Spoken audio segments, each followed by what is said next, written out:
এই মুহূর্তের বাংলার ক্ষেত্রে কি কি আপডেট রয়েছে সেটা আপনাদের খুব সংক্ষিপ্ত আকারে জানাবো। প্রথম কথাই রয়েছে প্রাক বর্ষার বৃষ্টি কিন্তু বাংলা জুড়ে চলছে, কারণ পশ্চিমবঙ্গের ক্ষেত্রে যা নতুন আপডেট আমরা পাচ্ছি তাতে বর্ষা বেশ কয়েকদিনের মধ্যে প্রবেশ করতে চলেছে পশ্চিমবঙ্গের কয়েকটি জায়গাতে।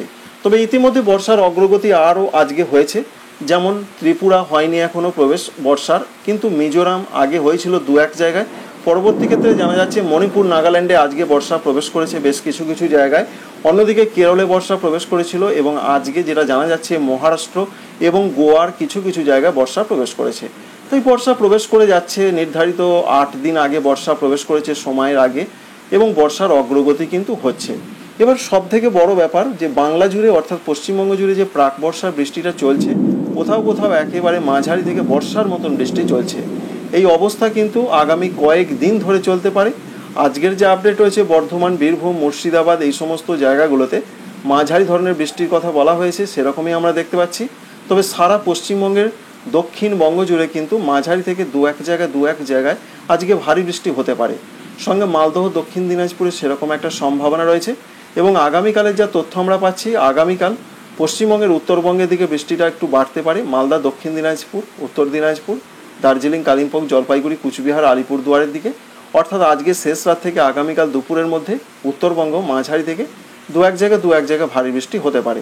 এবং আগামীকাল দক্ষিণবঙ্গের জন্য যা পূর্বাভাস রয়েছে, দক্ষিণবঙ্গের উপকূলবর্তী জেলাগুলোতে একটু বেশি বৃষ্টি হতে পারে, যেমন রয়েছে কলকাতা, হাওড়া, হুগলি, উত্তর এবং দক্ষিণ 24 পরগনা, পূর্ব এবং পশ্চিম মেদিনীপুর। বাকি জেলাগুলোতে যেখানে আজকে বেশি বৃষ্টির সম্ভাবনা, আগামীকাল একটু কম হতে পারে। এরকমই আগামী 2 দিনের পূর্বাভাস আমরা পাচ্ছি। সবথেকে বড় কথা, বঙ্গোপসাগরে একটি ঘূর্ণাবর্ত ইতিমধ্যে তৈরি হয়ে গেছে। 27 তারিখে আবহাওয়া দপ্তর জানিয়েছেন একটি নিম্নচাপ তৈরি হবে। তো আপনাদের সেটা দেখানোর চেষ্টা করব এই মুহূর্তে কি দেখা যাচ্ছে। আমরা এই মুহূর্তে 25 তারিখের দিকে রয়েছি এবং অবশ্যই আপনারাও সেটা খেয়াল করতে পারছেন যে একটি ঘূর্ণাবর্ত কিন্তু তৈরি হয়েছে। এই ঘূর্ণাবর্ত ক্রমে আরও শক্তি বাড়াবে, আগামীকাল আরও শক্তিশালী হবার সম্ভাবনা রয়েছে। এবং 27 তারিখের দিকে আমরা এগিয়ে গিয়ে দেখছি যে পশ্চিম মধ্য বঙ্গোপসাগর এবং সংলগ্ন উত্তর বঙ্গোপসাগর একটি নিম্নচাপ তৈরি হয়ে যাচ্ছে। এই নিম্নচাপের জন্য বাংলা ভাসতে পারে। ইতিমধ্যে অরেঞ্জ অ্যালার্ট জারি রয়েছে, ভারী থেকে অতি ভারী বৃষ্টি হবে বাংলার বেশ কিছু জেলাতে। সেটা আপনাদের জানাবো কোন কোন জেলাতে আবহাওয়া দপ্তর জানিয়েছেন। তো আমরা একবার দেখে নিই যে এই নিম্নচাপ বা ঘূর্ণিঝড় হবে কি না। এটা 27 তারিখে নিম্নচাপ, 28 তারিখের দিকে যেটা দেখা যাচ্ছে তার কিন্তু গতিবেগটা বেশ বাড়ার সম্ভাবনা রয়েছে। আমরা যদি ঝাপটা মোটে একবার দেখার চেষ্টা করি, তাহলে দেখার চেষ্টা করব যে সর্বোচ্চ কত গতিবেগ অর্জন করতে পারে। যেটা আমরা দেখতে পাচ্ছি ঝাপটা মোটে প্রচণ্ড গতিবেগ থাকতে পারে এবং দমকা ঝোড়ো হাওয়ার সম্ভাবনা প্রবলভাবে রয়েছে বাংলার জেলায় জেলায়। তবে সব থেকে বেশি আমরা দেখতে পাচ্ছি বাংলাদেশের জায়গাগুলোতে বেশি দমকা ঝোড়ো হাওয়ার সম্ভাবনা। অবশ্যই আপনারাও সেটা দেখতে পাচ্ছেন যে কোথাও কোথাও 70 থেকে 80 কিলোমিটার হতে পারে। উপকূলবর্তী জায়গার নয়, সেটা মধ্য বঙ্গোপসাগরের দিকে। তবে উপকূলবর্তী জায়গায় বিশেষ করে চট্টগ্রাম বিভাগ, বরিশাল বিভাগে 65 থেকে কোথাও 66, 67 চলে যেতে পারে। খুলনার দিকে তার থাকতে পারে গতিবেগ 50 থেকে 55। পশ্চিমবঙ্গের দিকে থাকতে পারে উপকূলবর্তী জায়গার দিকে প্রায় 40 থেকে 50 কিলোমিটার। এছাড়া ভেতরের দিকে জায়গাগুলোতে পশ্চিমবঙ্গের ক্ষেত্রে সেখানেও 40-এর কাছাকাছি একটা হাওয়ার ঝাপটা মোট থাকছে। উত্তরবঙ্গের জেলাগুলোতেও সেরকম একটা পরিস্থিতি থাকছে। এরকম একটা সম্ভাবনা রয়েছে, ঝোড়ো হাওয়াটা ভালো রকম থাকবে। বৃষ্টির সম্ভাবনা কেমন রয়েছে, ইতিমধ্যে আবহাওয়া দপ্তর ভারী বৃষ্টির কথা জানিয়েছেন। 28 তারিখ থেকে ভারী বৃষ্টি শুরু হবে। সেই বৃষ্টির সম্ভাবনা 24 পরগনা এবং মেদিনীপুরে দু এক জায়গা হতে পারে। বাকি জেলাগুলোতে বিক্ষিপ্তভাবে হালকা মাঝারি বৃষ্টি শুরু হবে 28 তারিখ থেকে। 29 তারিখ থেকে কিন্তু বৃষ্টি আরও বাড়বে। 29 তারিখে ভারী বৃষ্টির সম্ভাবনা রয়েছে কলকাতা, হাওড়া, হুগলি, 24 পরগনা, মেদিনীপুর। এছাড়া পার্শ্ববর্তী দু একটা জেলাতে হতে পারে। পূর্ব বর্ধমান, পশ্চিম বর্ধমান, নদিয়া, মুর্শিদাবাদ এখানে মাঝারি ধরনের বৃষ্টি হবে। এছাড়া ঝাড়খণ্ডের দিকে মাঝারি ধরনের দু এক জায়গায় একটু ভারী বৃষ্টি হতে পারে 29 তারিখে। আর বাংলাদেশেও দেখতে পাচ্ছেন যে মধ্য এবং দক্ষিণ বাংলাদেশে মাঝারি ধরনের বৃষ্টি হবে। ত্রিপুরা, মণিপুর, মিজোরাম, নাগাল্যান্ডে মাঝারি থেকে দু এক জায়গা ভারী বৃষ্টি হতে পারে।